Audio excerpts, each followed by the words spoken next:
భరద్వాజ గారు ఒక ఆసక్తికరమైన విషయం ఏంటంటే మొన్నటి వరకు సీనియర్ హీరోలకి ఆప్షన్గా ఉన్నటువంటి నయనతార ప్లేస్లో త్రిష వచ్చింది. త్రిష అకస్మాత్తుగా త్రిష మాట వినపడుతుంది అనేది ఒక టాపిక్ నడుస్తుంది. నయనతార ప్రాజెక్టులు తగ్గినాయి, త్రిషకి ప్రాజెక్టులు పెరిగినాయి. ఏంటి పరిస్థితి అసలు? త్రిష నయనతార కంటే కూడా సీనియర్రే అయితే తను ఆ మధ్యకాలంలో కొంత సినిమాల నుంచి పక్కకి వెళ్ళిపోయినట్టుగా కూడా అనిపించింది. ఎక్కడ కనిపించలేదు అసలు. అవును, ఏమైపోయింది త్రిష అని కూడా మాట్లాడుకుంటున్న టైంలో మణిరత్నం గారు తనని మళ్ళీ ఆడియన్స్ ముందుకు తీసుకొచ్చాడు పొన్నియిన్ సెల్వంతో. ఓకే, తీసుకొచ్చిన తర్వాత జనాలు కనెక్ట్ అవ్వటం మాత్రమే కాదు, ఇండస్ట్రీ కూడా కనెక్ట్ అయింది. ఇందాక మీరు అన్నట్టుగా సీనియర్ హీరోలు తమ పక్కన పెయిర్గా ఎవరు ఉండాలి అనే దగ్గర కొత్త ఆప్షన్స్ కోసం చూస్తున్నారు. అవును, నయనతార రిపీట్ అయింది, అవును, బాలకృష్ణతో రిపీట్ అయింది, అవును, అలాగే చిరంజీవితో చెల్లెలుగా చేసింది గాడ్ ఫాదర్లో. అవును. సీనియర్ హీరో అనగానే నయనతార పేరు రావటం అనేది ఒక కామన్గా మారిపోయింది, లాగా మారింది. వెంకటేష్ నయనతారతో కూడా సినిమాలు చేసింది, రిపీట్ చేసింది, నాగార్జునతో చేసింది. అవును. సీనియర్ హీరో అనగానే నయనతార పేరు వచ్చేస్తోంది కాబట్టి కొంచెం ఫ్రెష్ లుక్కి వెళ్ళాలి అనే ప్రయత్నం మొదలైంది.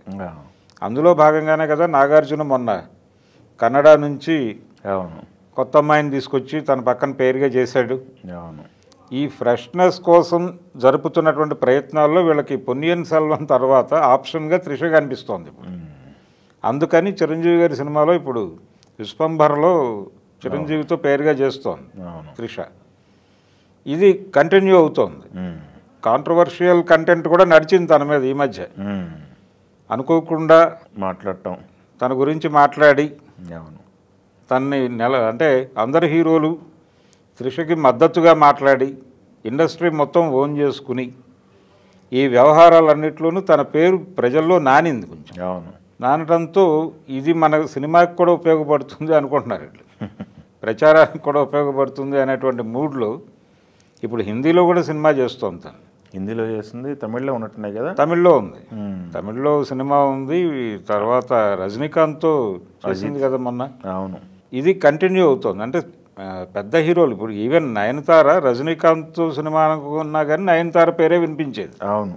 ఎక్కడ సీనియర్ హీరో అనే పేరు వినిపించినా పేరు నయనతార అనేవాళ్ళు.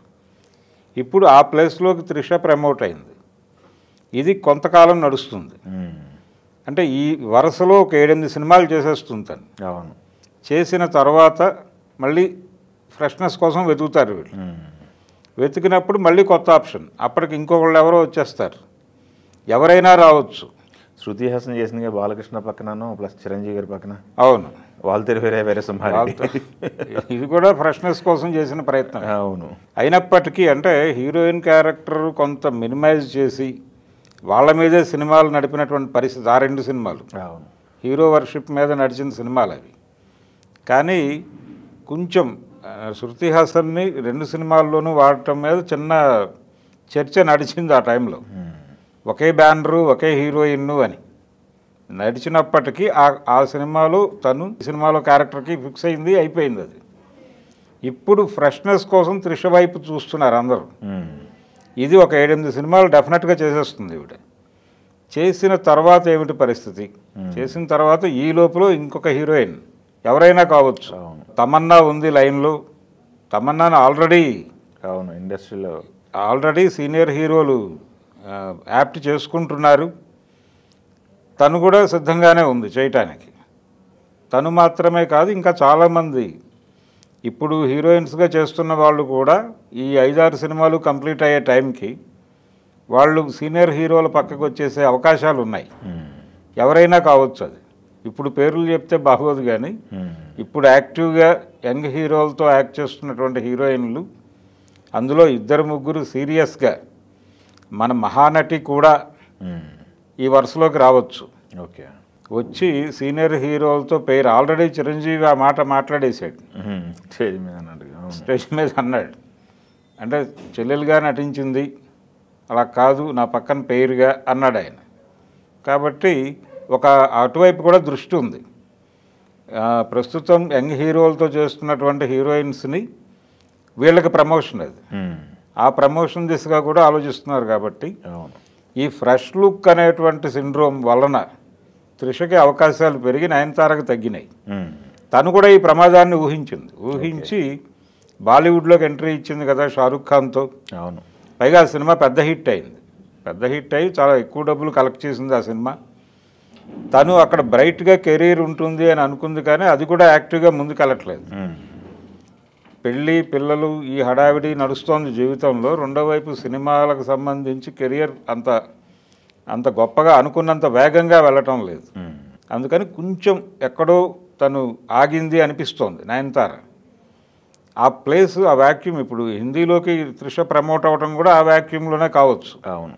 ఏ మేరకు అంటే ఇది ఎంతకాలం ఈ ప్రభ త్రిష మీద నడుస్తుంది అనేది చూడాలి. నయనతార కూడా మళ్ళీ బౌన్స్ బ్యాక్ అవ్వచ్చు, ఇంకొంచెం వెరైటీ రోల్స్లో రావచ్చు. తను ఆ ప్రయత్నం చేస్తుంది. తను అంటే తన్ని తాను పాత్రలకు అనుగుణంగా మలుచుకోవడంలో చాలా కసరత్తులు చేసి గతంలో చూపించింది తను. అందుకని డెఫినెట్గా బౌన్స్ బ్యాక్ అవుతుంది. కానీ ప్రస్తుతానికి త్రిష ఎరా నడుస్తోంది.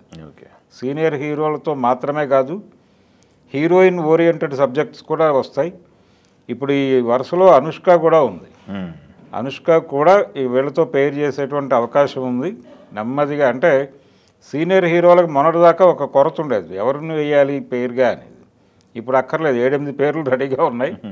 కాబట్టి హ్యాపీగా సినిమాలు చేసుకోవచ్చు.